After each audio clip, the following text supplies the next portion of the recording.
Bu sadəcə bizim 4-cü robototexnika yarışımızdır və həm bizim üçün, həm tələbələrimiz, həm müəllimlərimiz, həm ölkəmiz üçün böyük əhəmiyyət daşıyır.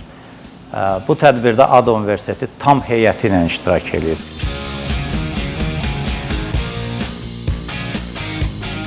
優勝者の東京での活躍を祈っています。Waiting Japan. The competition was very nice, very strong robot. They are beginners, they will learn, they will improve. AIRO, Azərbaycan International Robotics Olimpiyat bitdi. 7 kateqoriya üzrə 1-ci, 2-ci, 3-cü yerin sahibləri müəyyən olundu və təltif olundu. Mega Sumo və Mini Sumo kateqoriyalarının qalibləri Yaponiyada Azərbaycanı təmsil edəcəklər.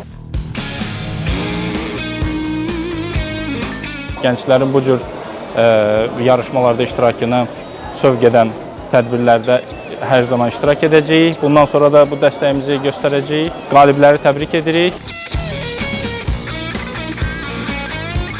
Mən Mini Sumo kateqoriyasında birinci yer tutdum. Çox şadam ki, bu yarışda iştirak etdim. Dekabrda Yaponiyaya gedəcəm. Orada da qələbə qazanacağıma inanıram. Mega Sumo kateqoriyası üzrə birinci yer tutduq. Yaxşı ki, əziyyətimiz yerdə qalmadı və bu qələbəmizlə birlikdə ölkəmizi Yaponiyada dekabr ayında All Sumo Tournamentdə təmsil etməyə gedəcəyik.